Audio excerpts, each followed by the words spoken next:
Remember the smell of roasted nuts as you pushed through the heavy glass doors. That distinct Sears scent mixed with new tires and popcorn. The escalators groaning under holiday crowds, carrying you past racks of tough skins, jeans, and displays of craftsman tool sets gleaming under fluorescent lights. That magical Christmas wish book arriving on your doorstep, thick as a phone book, its pages filled with Barbie dream houses and Atari consoles you'd circle with shaky pencil marks. Saturday afternoons spent testing lawnmowers in the garden department or sitting on plaid couches while your parents debated refrigerators. It wasn't just a store, it was a destination, a promise, a place where America shopped for its dreams, big and small, for generations. Sears was the heartbeat of Main Street and the mall, a trusted friend in every zip code.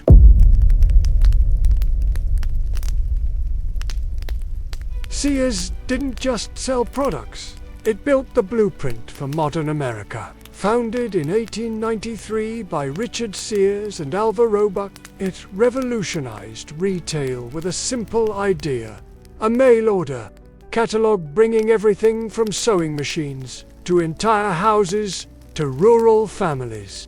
By 1908, you could order a Sears Modern Home Kit, 30,000 pieces delivered by rail, with instructions to build a sturdy bungalow for under $3,000.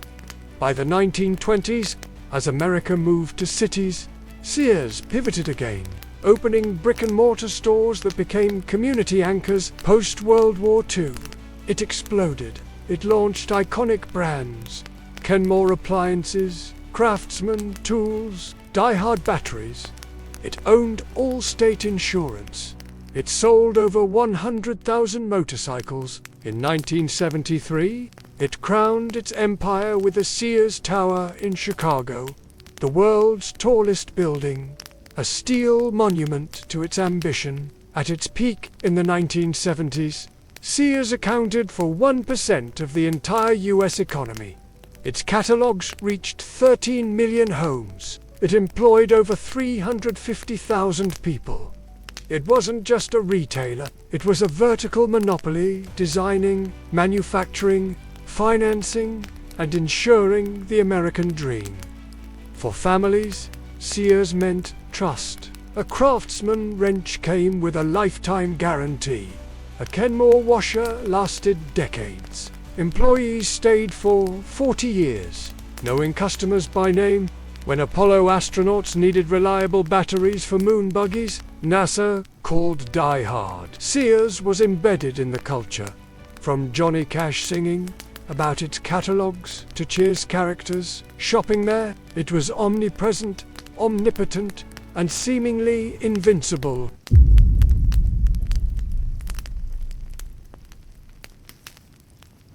But cracks emerged as the 20th century waned. Walmart's ruthless efficiency undercut Sears on price, while mall specialty stores like Best Buy and Home Depot chipped away at its appliance and tool dominance. Sears dismissed these threats. Its executives, ensconced in the Chicago Tower, grew disconnected. Store floors became cluttered.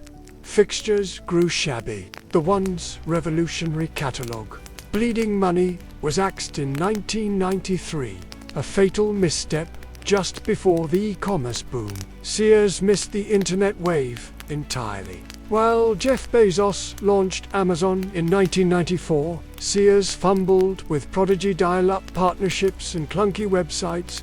The death knell came in 2005, when hedge fund billionaire Eddie Lampert engineered a merger with struggling Kmart. Lampert, an avowed Ayn Rand disciple, saw Sears not as an institution but as real estate to monetize. He split the company into 30 divisions, pitting managers against each other for resources. Stores starved, leaky roofs went unfixed, broken escalators became stairs, inventory dwindled. Employees shared tailies of empty shelves where Craftsman sockets once gleamed, Lampert slashed over 100,000 jobs and sold legendary assets. Craftsman was sold to Stanley Black & Decker in 2017. The Sears Tower was gone by 2009. The once proud Kenmore brand languished. Customers fled to cleaner, cheaper, faster rivals. Sears became a ghost of its former self. A place you visited only out of obligation or nostalgia. Its fluorescent lights flickering over aisles of despair.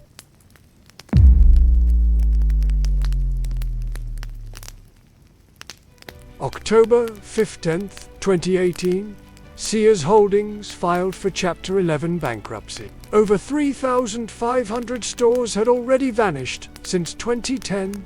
Now, hundreds more faced liquidation. News cameras captured retirees crying in parking lots. "My first job was here in 1967, one employee told reporters, clutching a final paycheck.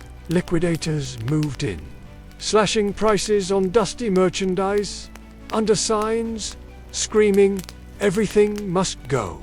DieHard batteries sat orphaned next to discounted store fixtures. Iconic stores like the original Chicago location, opened in 1925, went dark. Lampert's hedge fund, ESL Investments, bought the hollowed-out carcass for $5.2 billion, saving just 223 Sears and 202 Kmart locations from extinction. The Sears Tower was renamed.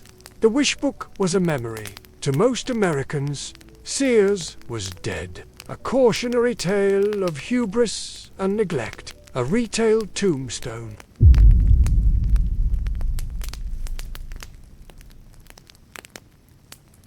Then, quietly, a pulse. In 2023, Sears began whispering again. Not in dying malls, but online and in unexpected places.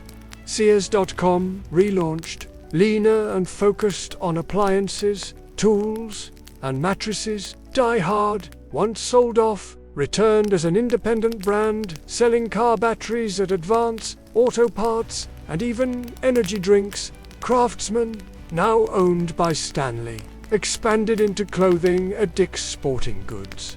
But the real twist emerged in small towns. In Anchorage, Alaska, a Sears hometown store run by local owners thrived by fixing appliances competitors wouldn't touch. In Lafayette, Louisiana, a Sears outlet became a hub for scratch-and-dent appliance deals. Transform Co., Lampert's holding company, pivoted from real estate to licensing the Sears name.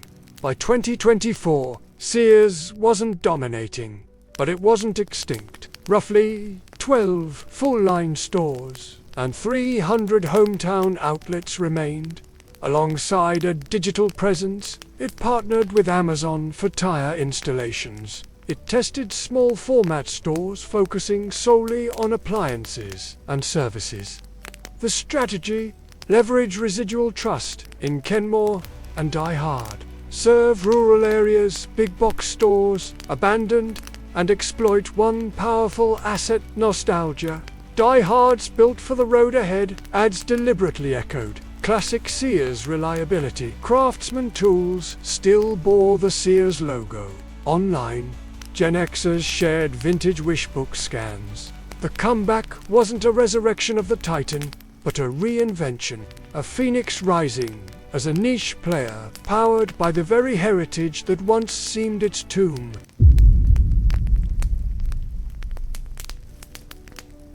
Sears Near Death offers brutal lessons. Scale without adaptation is suicide. Culture managed solely through data and metrics in a spreadsheet. Ignoring digital is fatal, yet its stubborn survival reveals something profound. The indestructibility of emotional equity. People didn't just buy Craftsman wrenches, they inherited them. They didn't just shop at Sears, they got their first job there, met their spouse there, furnished their first home there. That residue of trust, however faded, gave Sears a lifeline Walmart or Amazon couldn't buy. Its current chapter shows that in the age of disposable commerce, heritage if honestly curated, has value. Sears' future isn't about reclaiming its throne. It's about serving the customers who never forgot it, fixing their dryer when the app-based competitors won't, selling them a battery that starts in -30 degrees Fahrenheit Alaskan winters. Being the local hardware store in towns, Amazon ignores its survival hinges on humility, embracing its past not as a monument, but as a compass. The fall of Sears was a masterclass in failure, its lingering heartbeat, a lesson in resilience. Some brands aren't killed by disruption, they're refined by it, reduced to their essence. For Sears, that essence was always simple: be the store that doesn't let America down. The road ahead is smaller, harder, and paved with doubt, but for the first time in decades, it's pointing forward.